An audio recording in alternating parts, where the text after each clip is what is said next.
Welcome, everyone. Thank you for joining us today. I'm Kate Kuzminski, Senior Fellow and Director of the Military Veterans and Society Program at the Center for New American Security. CNAS is committed to bold, innovative, bipartisan research that drives national security policy forward. Our program, the Military Veterans and Society Program, focuses on research on military personnel, veterans, and civil military relations. Our program explores how the military services can access, recruit, and retain the talent necessary to fight and win the nation's wars. As part of our research, we examine the effect of policies, practices, and elements of service culture that either enable or constrain the service's access to talent. We further explore how the services and DoD may draw from a talent pool that reflects the society from which it is drawn, particularly as there is a limited number of individuals and qualified candidates for military service. Our research on veteran policy is twofold. We look after the imperative to care for those who've served the nation, and we also look at the impact on how the nation's approach to caring for veterans and their families emphasizes or assists the nation's ability to further recruit and retain the talent that the nation needs. So today, we are pleased to be joined by a distinguished panel of experts with a vast amount of experience on these important topics through their individual roles and expertise in aspects of various diversity, equity, and inclusion efforts in the military and the veteran community. The first half of the event will highlight the current efforts of the Biden administration in the Department of Defense and the Department of Veterans Affairs. We are joined by Jimmy Anderson, a special assistant and deputy White House liaison in the Office of the Secretary of Veterans Affairs, and by Bishop Garrison, the senior advisor to the Secretary of Defense on Human Capital and Diversity, Equity, and Inclusion. The second half of the event will consist of a panel of experts discussing the current state of research in the field. We are pleased to be joined by Dr. Miriam Matthews, who is a senior behavioral and social scientist at the RAND Corporation, where she currently is the associate director of the Workforce Development and Health Program within RAND's Project Air Force. She has an extensive research background examining barriers to diversity within DoD. We are also joined by Dr. Marek Posard, a military sociologist at RAND, where he has an extensive background on military recruitment and retention, unit cohesion, and most recently has led RAND's efforts examining how the military services are addressing the issue of countering domestic extremism, disinformation, and other factors of extremism within the military. We'll be taking audience questions throughout the course of this event. If you are interested in submitting a question, please enter those questions at the cnas.org/live site. So with that, we'd love to kick off the conversation. First, for Mr. Garrison, your position in the DoD is a new one, and the creation of the position signals the importance of your portfolio to the Secretary of Defense and to Pentagon leadership. So can you speak a little bit to your role within DoD and the portfolio that you cover? Yes, well, thanks, Kate. First, thank you to both CNAS and to yourself, and as well as to my friend there, Jimmy. It's good seeing you, like the beard and hair there. I'm very happy to be here and to be a part of this. The Biden administration and Secretary Austin, in their forethought and leadership at the outset of the administration, noted that they believed in order to continue to ensure that we are on the proper path in terms of diversity, equity, inclusion as a department, they wanted to have this new role in place. And my portfolio is actually a little broader than just the DEI side, which is incredibly important and very much a deep well of effort in and of itself. But it also includes the human capital piece. And that goes back for us here as issues in personnel and readiness that certain issues tend to require a little more attention from leadership as we're trying to ensure that they're properly navigating through our processes and our procedures. So for me, that included one issue you mentioned our colleagues from RAND have been focused on, which is extremist activity. I helped to lead our efforts into the department looking into extremist activity in the military. Another point was dealing with sexual assault, sexual harassment, which that work is ongoing. It resides within the components now, but at the outset, we needed a liaison to work with the IRC as necessary, as they were an independent body. And a part of my responsibilities were ensuring that they had what they needed and there was a flow of information necessary to ensure they felt properly supported. And there tends to be an additional issue that may pop up from time to time, ad hoc, so to speak, that require some additional touches and additional focus. So that really is what makes up the body of my portfolio thus far. It's been incredibly rewarding, and it's just been an honor to see the passion and the interest that all of our total force, our military service members, as well as our civilian personnel have had on these issues, and wanting to see that we continue to be the 21st century fighting force necessary to protect the interests of the country here and abroad. Jimmy, I'll turn a similar question over to you.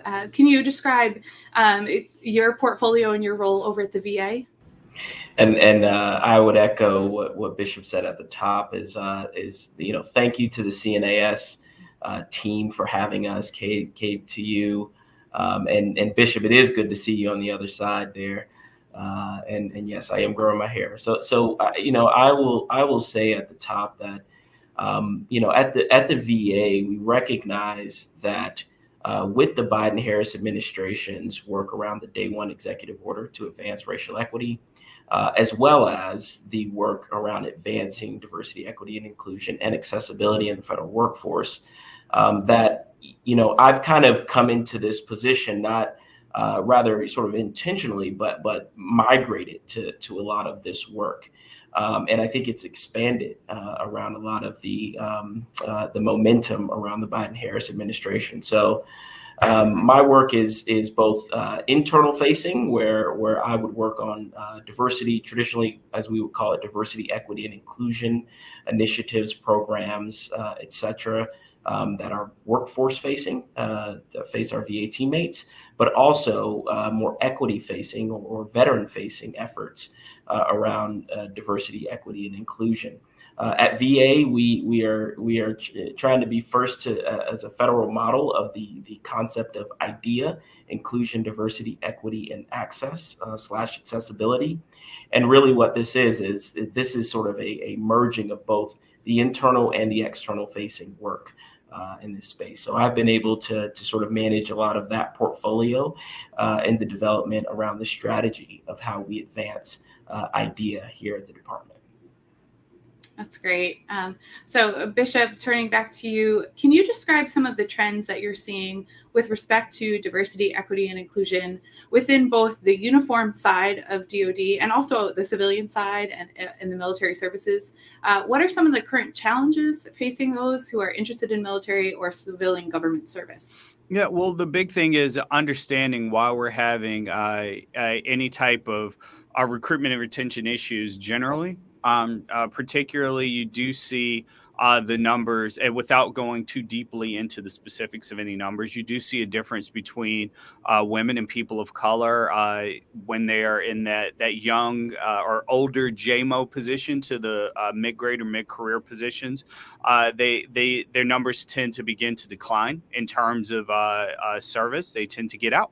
And there could be a variety of reasons as to why that actually is, but we need to take a very data-driven approach to get a better understanding as to what's actually happening here. What is the problem, and how can we address it? I know I can speak from my own experiences as a young junior military officer that sometimes you find it harder to have the type of mentorship necessary in order to help you kind of guide your career and find that right path, that interesting space that would help you want to stay in a little bit longer, help you want to serve a bit more. And we need to determine, well, is that a part of the calculus here? Like, what is it that is really driving both happiness and the ability for individuals to feel as though this career is the right path for them.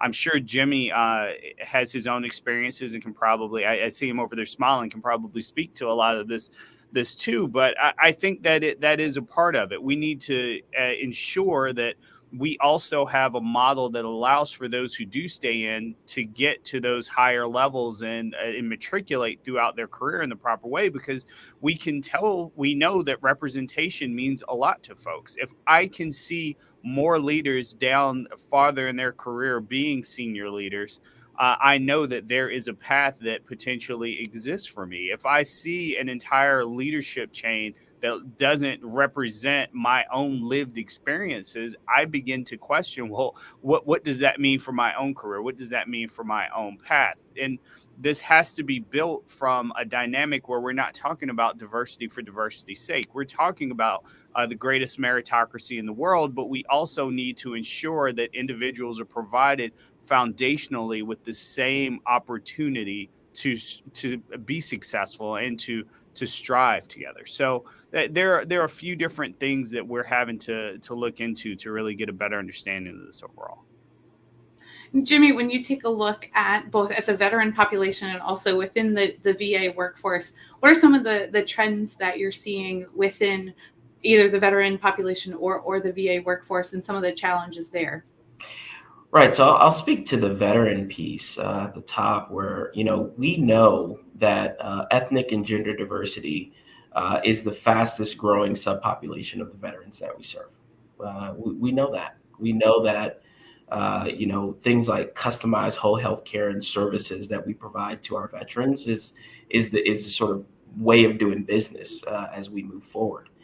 And I want to kind of reframe things. When we think about trends, we've actually been able to work on a lot of the sort of inequities that we've seen in the whether it be benefits and services that are provided to veterans, families, caregivers, survivors, be it internal or external systemic barriers. So we've been able to work on some of the accomplishments around gender affirming care and benefits packages for LGBTQ plus veterans. We've been able to grant our first equity research awards, which are research awards that will sort of emphasize work around healthcare disparities and health equity, and also promote a much more inclusive medical profession force, so where we can have more diverse medical and healthcare professionals that touch VA. As well as we've been able to engage many different community partners across the space, right? So nonprofits as well as VSOs, to be able to understand from the diverse veterans that we serve, what are some of your needs? And things sort of came to light. We understood that there are some inequities from past exclusionary policies for LGBTQ plus veterans. So we worked with VBA, Veterans Benefits Administration, to reissue a lot of guidance for veterans who were discharged under Don't Ask, Don't Tell, as well as other exclusionary policies. We issued policy guidance around the readjudication, so that we can make some of those benefits and services accessible to LGBTQ plus veterans affected, as well as VA health records displaying gender identity. Right, there are all types of, that's really an inclusion imperative, so that we can make sure that our facilities and when we have interactions between healthcare professionals and our veterans, that they are using the right gender, and that we understand that. Those are the types of efforts all across the space, when you talk about needs of our veterans, that we've been able to focus on here at VA. And Jimmy, in the last year, the VA has released its diversity and inclusion strategic plan, which focuses both internally on the VA workforce, and also makes a business case for how the plan enables the VA to better deliver resources and care to the veteran population. Are there any key highlights you want to frame from the VA strategic plan? Yes, thank you for that. And there is recently we rolled out the Inclusion, Diversity, Equity, and Access Action Plan. right? And the idea action plan is really our strategy to both to affect change both in the internal and external facing way. So in Secretary McDonough's sort of vision and approach to this issue around diversity, equity, inclusion, as we would traditionally call it, he stood up a idea task force. Now, this task force was designed as an 120-day sprint with 18 members spread all across from the field professionals all the way up to the VA central office. These members, over the course of 120 days, tackled all types of issues, both internal, whether it's promotion, retention of diverse VA employees, even down to position management for many of our VA employees, and figuring out, as Bishop referenced, how to develop the next generation of senior executive or even past GS-13 VA professionals. Externally, we looked at a lot of the inequities I referenced around in the LGBTQ plus space and unique to veterans of color. And then we also looked uniquely around strategic communications. How do we communicate in a way to reach all veterans, to reach particularly veterans from historically marginalized and underserved communities? So, when you read through for the audience members, when they read through this idea action plan, understand that we approached it from many different ways, both internal and external facing. But there's a lot there to sort of unpack, and I tried to filter a little bit of that out. But nothing really gets the point across, and will continue and sustain this effort if we don't have governance and a way to measure the work that we're doing. So we put a lot of work into building out and continuing our idea task force, building that into a sub-council so that we can ingrain it into the work that we do day in and day out at the department. And we're working on the measurement piece which really involves the veterans experience and a lot of work that the Veterans Experience Office is doing. So a lot of great work, and Kate, I'm open to take any questions. Yeah, and as a researcher, we definitely value whenever a government agency spends time to measure and collect that data, because it enables us to actually do rigorous analysis to get to the root of some of these issues. Turning back to Bishop, so you've certainly been busy in the last just a little over a year. In the last year, DoD has focused on a number of ways in which the DoD and the military services can access and retain the most competitive talent, both on the civilian and the uniform side. Some of these initiatives have been proactive, so there have been a number of DEI initiatives that have come out, and then some of them have been preventative. So as you referred to your work on the countering domestic extremism work, DoD released a new DoD instruction right before the holidays that focused on different ways that the services and DoD can really prevent a command climate that might not be suitable for bringing in the most representative group of individuals from across the country. So can you talk us through some of the changes to policies or changes to processes that you've seen over the last year? And what do you expect to see with respect to DoD and the military services ability to access talent moving forward as a result of these policies? Well, I think one of the biggest things is something Jimmy hit on that the Department of Veterans Affairs is also engaged in was the governance structure. One of the first things the Secretary and Deputy Secretary Hicks did was establish the Deputies Workforce Council as well as the Workforce Management Group. And those two bodies, the first being a 4-star level council, in conjunction with the vice chair of the vice chairman of the Joint Chiefs, oversees. It is the sibling council to the DMAG for some of your viewers that may be more familiar with the Deputies Management Advisory Group. So the idea is that you now have a council that is focused on workforce issues. So anything from our issues with suicide, to sexual assault, sexual harassment, to extremism, to these other things flow through the WMG up to the DWC. And I think having the ability to have that level of oversight from that level of leadership is critical to ensuring that these issues continue to get the right amount of attention necessary from decision makers for us to be successful moving forward in the establishment of these new policies.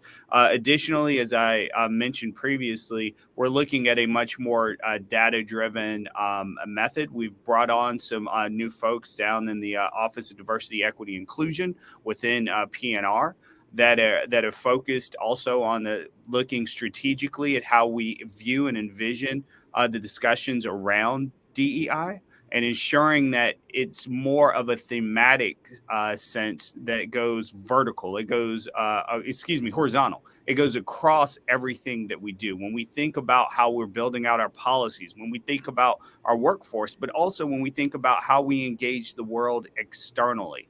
When we think about military communities, when we think about investment in those communities, we're thinking through diversity, equity, and inclusion. How does it all fit? Because one thing we have seen, and I think one thing you see in a lot of different organizations, is you usually have DEI in a vertical. You have it as an additional aspect of something that is HR or personnel specifically focused, when that's not the case. It really should be more about, well, how do we do our day-to-day operations? How do we envision our strategic goals? How do we look at the policies that we're developing? You should be thinking through DEI and DEIA, idea, as Jimmy mentioned, in all aspects of what you do. I think the Biden administration has been fantastic about that. When we talk about Executive Order 13985, as well as Executive Order 14035, those deal with both the external engagement of agencies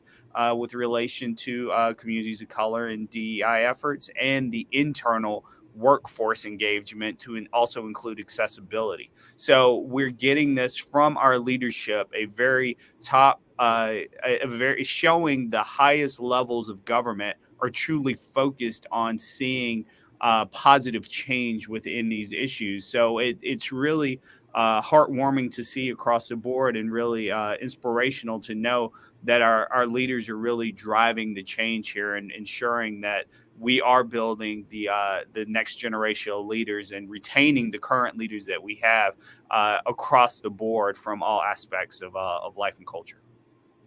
Yeah, so I'll move into some audience questions that have come through, and I think this one is particularly relevant to the point that you made about the horizontal integration. So a number of the services have really undergone a real talent management revolution. The Army set up the Army Talent Management Task Force years ago, and they've been experimenting with different ways to better recruit, retain, evaluate, promote, and assign individuals. The Marine Corps just came out with a strategy, Talent Management 2030, that's really thinking about how they integrate the way they manage their talent with their updating operational concepts. So to that point, Bishop, where do you see the role of DEI and the relationship between diversity, equity, and inclusion, and kind of broader human capital talent management across the force?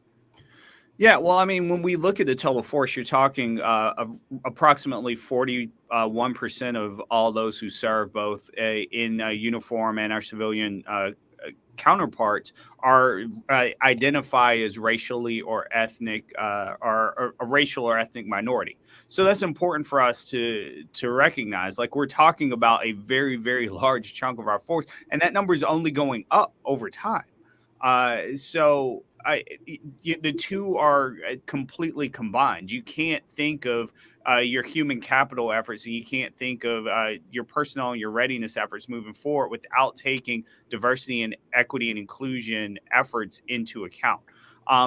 And as I mentioned, I don't think it's a single driver. I think there are a lot of different components that really build out how you should be thinking about your personnel systems and your personnel management overall. But it is absolutely a fundamental factor to how you should be considering your policies and how you should be going through the processes of recruitment and retention moving forward. If we're not pulling from a larger pool of talent in the coming years, particularly starting with Generation Z and moving forward, we're going to find ourselves at a deficit. And I think your experts following us after this can speak more specifically to the numbers of that. But we know, particularly from individuals of service age, and particularly from 17 to 24-year-olds, we're seeing less of those individuals that are actually, unfortunately, that are ready for service within the military. So we have to find out ways of getting to a broader talent pool and a broader interest group in order to bring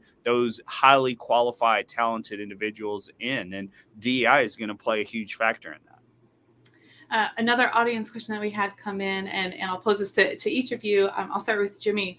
What does success look like? If you look out 3 years, what do you hope to see change, and what do you think will success will look like in 3 years for the VA, both for veterans themselves and for the VA workforce? Yeah, so I think I would start if I'm looking 3 years out. Success would one start with understanding how much the veteran experience has changed over the course of 3 years, to see successes around specific, diversity, equity, and inclusion questions, so that we can understand if veterans trust VA in the area of DE&I. That would be a very discrete measure of success for us if we can see increases there. Secondly, there is our all-employee surveys. We have inclusivity scores that are measured, so we can understand how, we have a bunch of different questions that we push out to our employee workforce to understand how inclusive is your work environment. How much is diversity valued in your work setting, right? Like your workplace. Over the course of 3 years, if we, hopefully we can push those numbers higher and higher to understand, how inclusive our VA workforce is. The last thing that I would say around success in diversity or idea space is that, is that VA continues a strategic focus around inclusion, diversity, equity, and access. So you mentioned our diversity and inclusion strategic plan. This is now sort of, we have a follow-on idea action plan that I referenced, which is really our sort of strategic effort over the course of the next 4 years to advance a lot of idea-related initiatives. So I think, the progression of a lot of that work and seeing that over the course of the next 4 years is success for VA. And with that, I'll kick it over to Bishop. Yeah, Bishop, what does success look like if you look out 3 to 5 years in DoD? I would hope that as many leaders and members of the total force as possible see DEIA efforts as a force multiplier. They see them as a way to make us more successful in achieving our critical missions, make us more lethal, make us have the ability to project more power. Because that's, at the end of the day, that's what you're talking about. When you're bringing in more talented military intelligence analysts or more talented infantry officers from diverse backgrounds, you're going to have more innovative thought. You're going to have more innovative solutions to incredibly complex and complicated problems that are facing the national security apparatus today. So I want people to see DEI as another tool in the toolkit, another way of solving these problems, and not just something that has to be done because of some type of cultural ideology or culture wars that are going on. That's not the case at all. It is, again, not diversity for diversity's sake, but rather diversity to help us create a safer, more holistic work environment.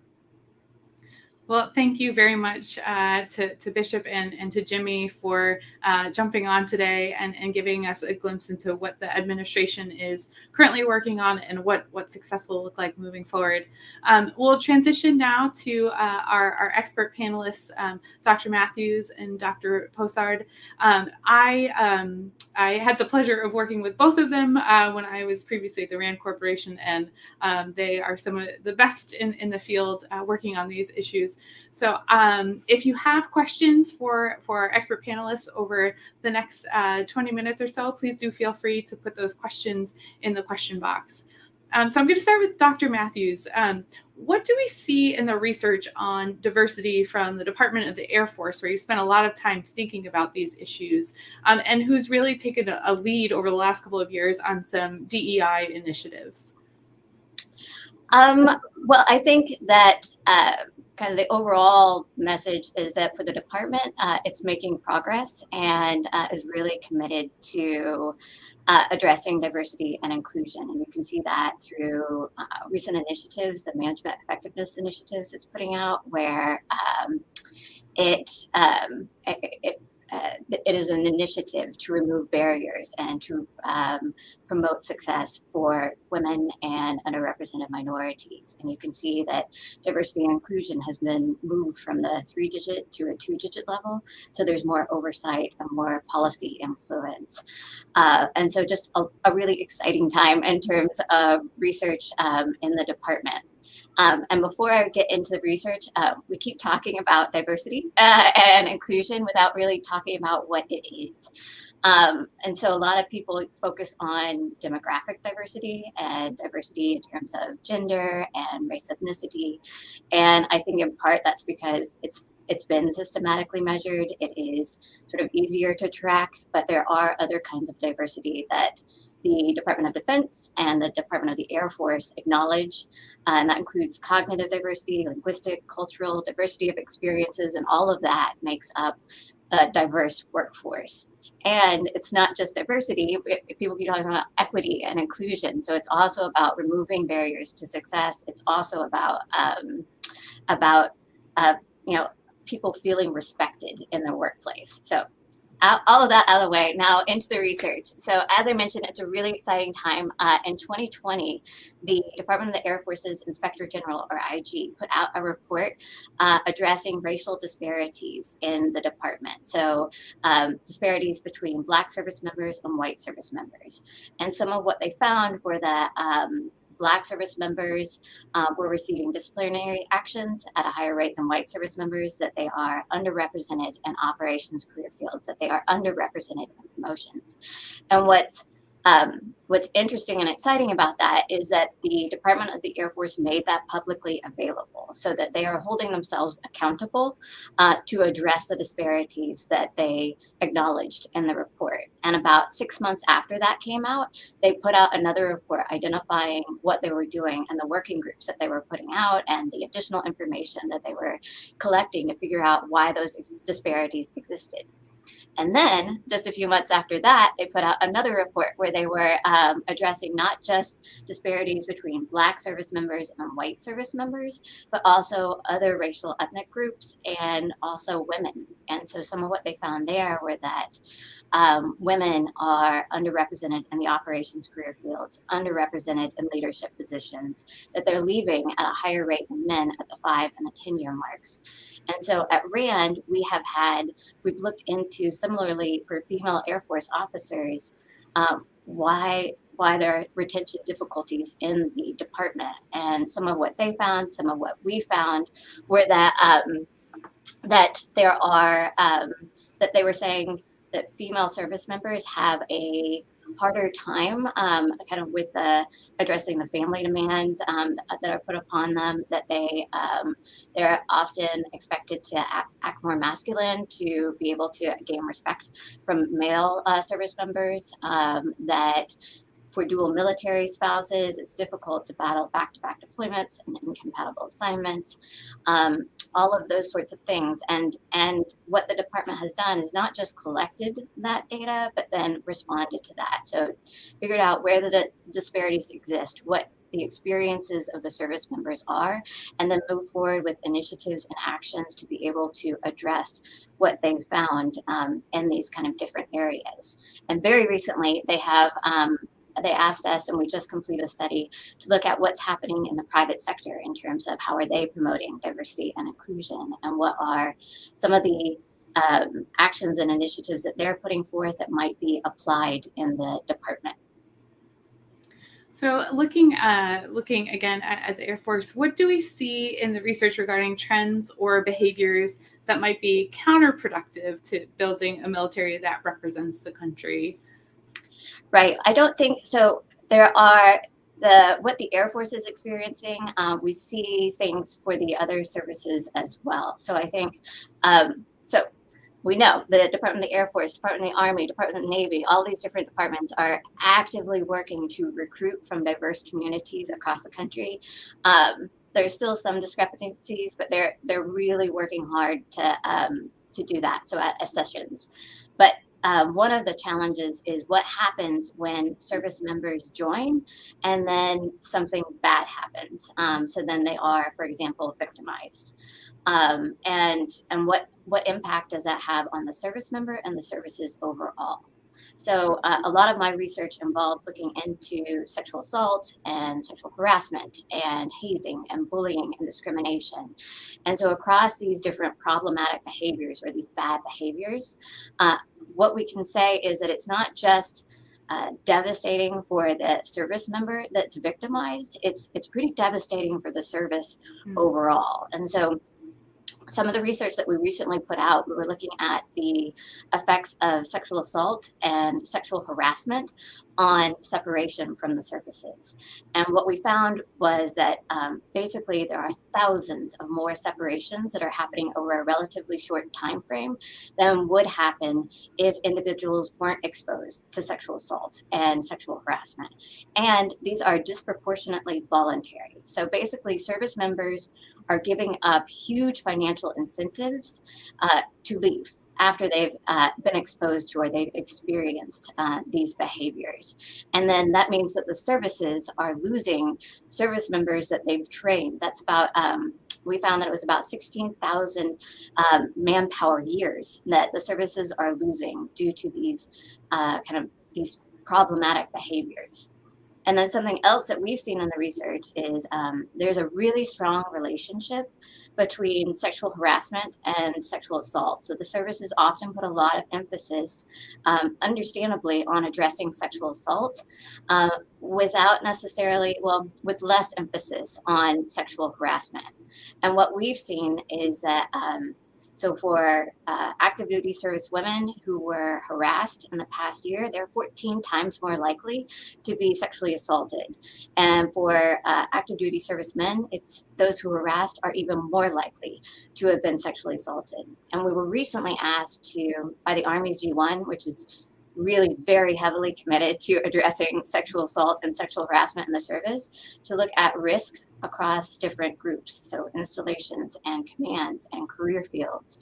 And what we consistently saw was where sexual harassment risk is highest, sexual assault risk is highest. And where sexual harassment risk is lowest, sexual assault risk is lowest. So there's a really strong association there. So where we see sexual harassment risk happening, it's pretty likely that sexual assaults are happening as well. But sexual harassment is something that is more common, that people are more familiar with, and they might be able to efficiently address sexual harassment and assault by putting a little more emphasis on sexual harassment.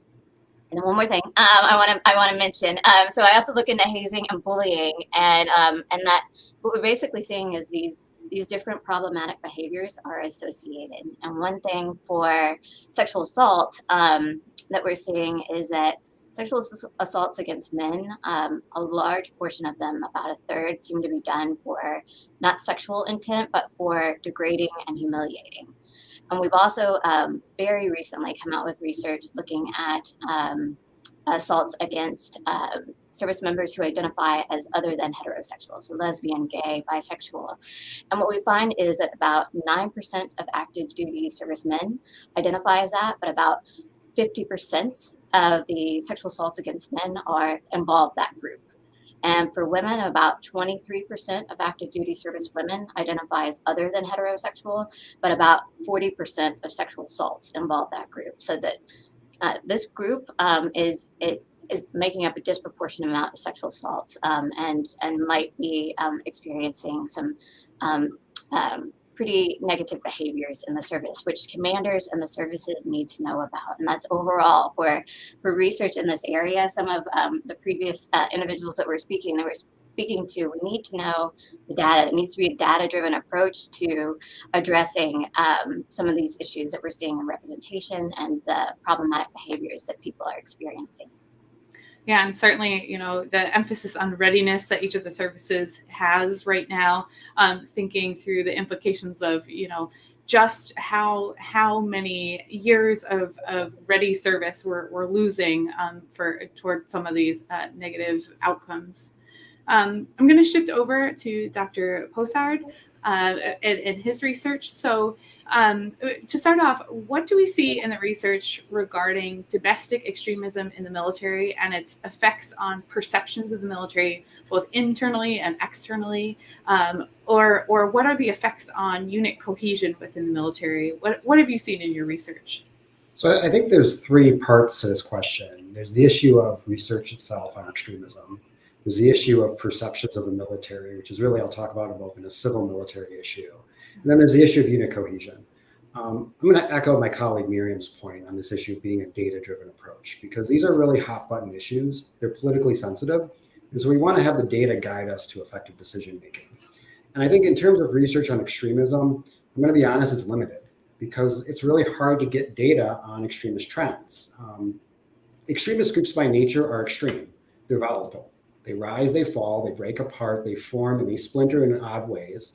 In some cases, they can actually make strange bedfellows where ideologies you would never imagine could suddenly crisscross, and a new movement evolves. And so I think what's going to be important here is identifying where you can find signals so you can adjust your policy interventions accordingly. My colleagues and I at RAND have begun looking at various types of signals that we can measure to guide the type of interventions that are going to be most effective, independent of politics, independent of other types of social discussions and conflicts that are occurring in civilian society. The second part of this is perceptions. And I think ultimately this is a civil military issue. So when you think of civil military relations, it's usually how the military interacts with civilian society. I think there's another component to this, which is how does the military, and particularly military leaders, manage this broader social and political conflict that's happening in civilian society around them. And we've seen these headwinds come and emerge in different ways before. In the early 2000s, we saw the concerns surrounding Islamic extremism. In the 1990s, we saw issues surrounding extremism as it relates to anti-government type movements. And even in the 80s, history tends to repeat itself. We started seeing movements rooted in white nationalism pop up that began to start affecting the military in different ways. And I think it's important to keep in mind that our military leaders are managing this giant ship within a sea of various social and political conflicts. And it's going to be important for the military not to engage in those conflicts and engage in those political issues, but again, use a data-driven approach to focus on how those types of conflicts could directly or indirectly impact military effectiveness. And I want to mention this issue of cohesion. Bishop mentioned this, my colleague Miriam mentioned this. The US military is one of the most diverse force structures in the world. We got a little over 1.3 million individuals in the active duty force. Slightly over 31% of those individuals are non-white. Slightly over 17% are women. The military is not Costco. This is not General Motors. It's a very unique mission. It uses the tools of organized violence against others on behalf of our country. And cohesion is a critical component of this. And what we have to remember is all this diversity, equity, and inclusion issues are not just, as Bishop said, a thing that we want to talk about because it's a fad. It has a direct implication in how we form groups, cohesive groups of military professionals to ensure we have an effective force structure. And I think what's going to be important as we talk about extremism going forward and measure it in appropriate ways is to ensure that we're focusing on how that relates directly and indirectly to military effectiveness. Yeah, I think those are all excellent points. As a follow-up question, so a lot of the conversation we've been having today is at the Pentagon level, whether it's the service leadership or DoD leadership. But the reality is that the people responsible for unit cohesion and kind of intervention in the moment are the unit level commanders. So can you speak a bit to what resources are available to those unit level commanders who are on the ground managing, perhaps a couple hundred individuals, and what do they need to be successful with respect to countering extremism within their ranks? So that's an excellent question, Kate. And I think it's important when you look at extremism we all need to understand that extremism is not a dichotomous variable. It's not black or white. It's not either yes or no. And in many times what happens is one's involvement can be gradual at first, and then it can suddenly kind of increase and ramp up over time where it can become quite dangerous. It can become dangerous to the individual, their family, as well as the military as a whole. And it can manifest itself in ways like we saw in the January 6th insurrection. As a sociologist, I would argue the military is the nation's largest youth development program. Roughly 45% of our active duty force is under the age of 25. A little over 66% are under the age of 30 years of age or younger. And so you have a large number of young, impressionable adults who are going through various types of issues and problems in their day. And ideally, those problems, as Miriam talked about, can correlate to other types of more severe problematic behavior later on. And so what we want to do is help commanders identify those early signs and address them. So my colleagues and I at RAND have looked at how the DoD could, and the services, could mobilize family readiness groups, chaplains, mental health counselors, military one-source. So if you're a commander that's seen concerning behaviors that may not necessarily rise to the level of a policy violation, you can route the individual to a particular service, a support service, to address the issue on earlier rather than later. And I want to make this point really clear. If you're a member of the military, you have the right to hold unpopular or unorthodox beliefs. The problem is when the expression of those beliefs directly or indirectly could potentially undermine good order and discipline or its service discrediting. It's a murky area to find that line between the expression of unpopular or orthodox belief and military effectiveness. And right now, our commanders are the ones who have to adjudicate. In my professional opinion, I think the DoD can do, what they can do is leverage this massive support system that exists. So commanders don't even have to be in the position to adjudicate that. They can address these issues earlier rather than later, so you don't have to be in a position where you're seeing a severe manifestation of extremism that you now have to wade through in this what I would argue, touchy and uncomfortable political and social environment that we are in today. Yeah, one of the further areas that we've been giving some thought to is the transition process out of military service and into veteran status. Do you think there's any interventions that or resources or support that transitioning service members need as they're exiting military service and entering back into the veteran population? I mean, I think what you're seeing is that these extremist groups exploit the potholes in one's life. And a lot of the issues actually that Miriam is studying are these examples that can create potholes where people can have these kind of problems that they're confronting. And extremist groups are an opportunity for them to exploit. And so I think what would be really useful as we transition individuals from service back into civilian society is to ensure that those potholes are not as deep as they have to be and try to fill them ultimately. Because those are exploitable opportunities for this wide array of various types of extremist groups that can pop up that can try to exploit individuals who are ultimately looking for community and belonging, and they may end up finding themselves involved with an organization that is giving them community and belonging, but in a very, very negative way for themselves and other people. So again, if anyone in the audience has questions, please do feel free to submit them. I'll turn another question back over to Dr. Matthews.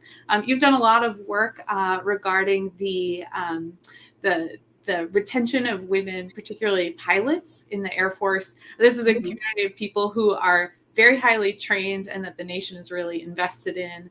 Can you speak to any of the findings that you have when you're looking at that specific population and the recommendations for how to go about retaining female pilots in the Air Force?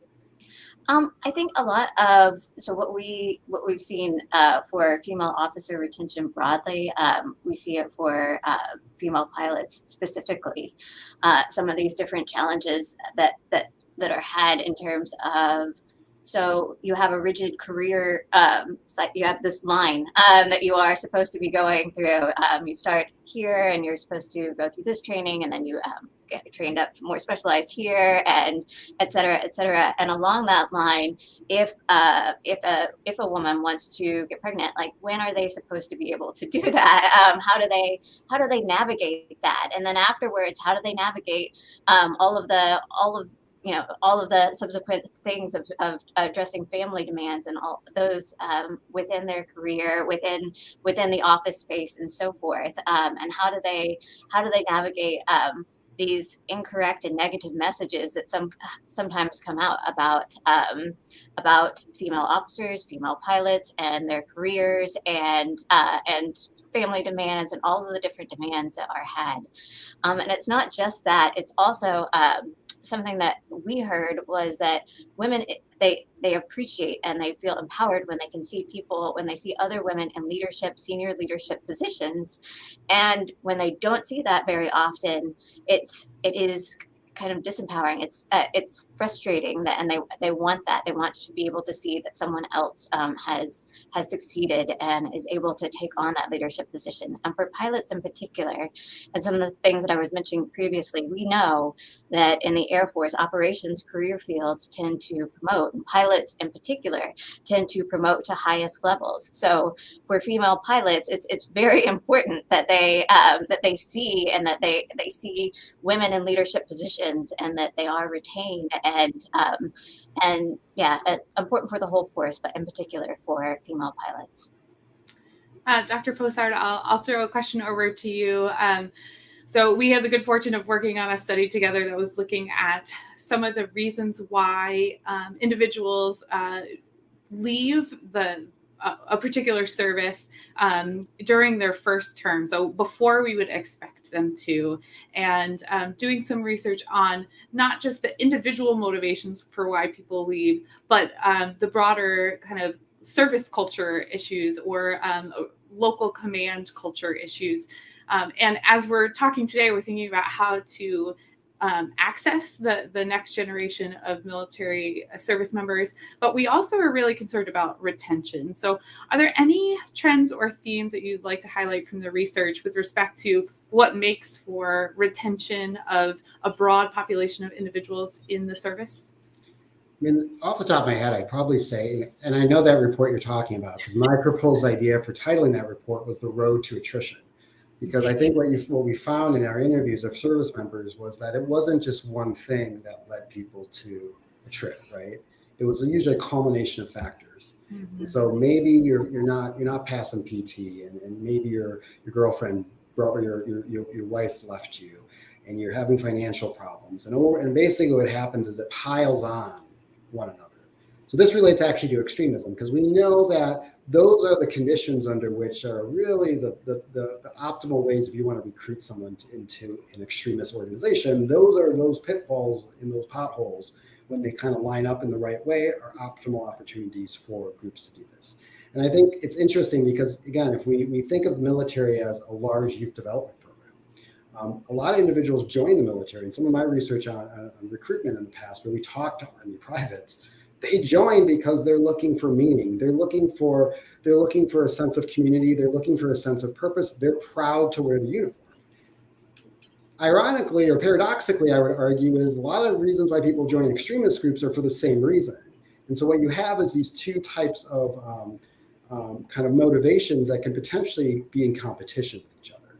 And so when you look at issues of recruitment and retention, I think a lot of that actually relates to extremism, because those are similar in many ways. And a lot of the reasons why people separate, particularly some of the social problems that they're either experiencing in their own lives or in their unit, can manifest itself in unproductive ways. And my colleague Miriam has spent years studying this type of thing. And I think we have to understand that looking at this holistically, it's not just one or two levers that are occurring that lead someone not to stay in the military. It's usually a culmination of forces.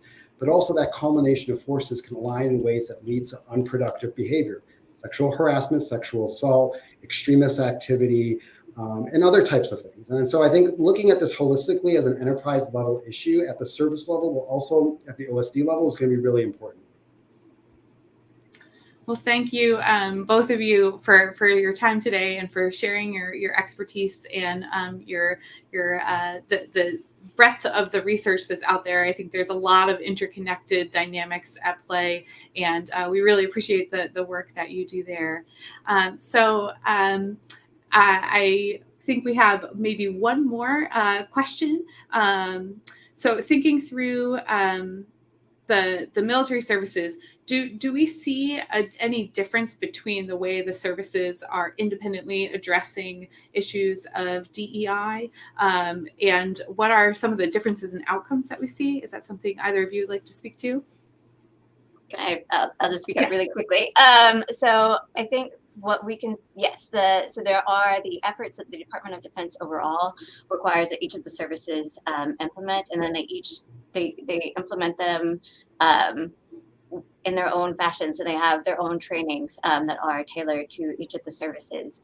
And for successes, that is something basically that is a work in progress, where in order to be able to know if something is successful, you have to give enough time and you have to measure. And so that's always a very difficult question to address, because they're implementing it and they're still measuring it, and then once we know that, then that can be tailored or changed, or if not, then that's great. But you also can't be sure if it's something about, if there are so many different efforts that are happening, which ones are more effective and which ones are not effective if they're all happening simultaneously in the same context at the same time.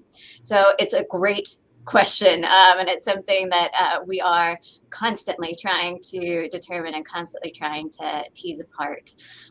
So basically that's my kind of hand wavy. Well, we're working on that, and it really depends on the different, which problematic behaviors are of interest, which programs have been implemented with most fidelity and for the longest time, and how are they being measured, and is it systematic? Marek, any thoughts on your side, thinking specifically on the countering extremism piece and differences you're seeing across the services? Well, again, I think there's qualitative differences between the military and civilian society here. So the Department of Defense is the world's largest bureaucracy. And so you have a lot of different layers and offices at the service and DoD level that are going to have different initiatives. And I'm going to be honest with you, they don't always align perfectly. And you can talk to service members and they'll tell you there's always the concern about death by PowerPoint. We have lots of different types of trainings and surveys. And so I think that's always going to be a unique characteristic of the Department of Defense, just because it is such a large bureaucracy. And as it relates to extremism, it has a disproportionate number of individuals in the military are young. They're younger adults. And so you're going to have certain types of risks and certain types of issues and problems that are going to need to be addressed in different ways. So I'll give you a case in point is marriage. Civilian society, very few people get married young. In the military, it's one of the few places that you'll find early marriage still. There's people, a large number of individuals are getting married in their late teens, early 20s. And so you see these kind of different unique characteristics. And so when you start talking about D&I issues, you have to customize it to the audience. And I think in some cases, the military as a bureaucracy, a large bureaucracy with a large number of young adults, is going to have a lot of unique characteristics when you start tailoring these types of interventions and programs. And going back to Miriam's point, based on measurement, of course. Well, thank you to our panelists and also to our audience for tuning in today. If you'd like to continue following the work that CNAS is doing on these topics, you can follow us on Twitter, or you can sign up for the newsletter on the CNAS website. That's cnas.org.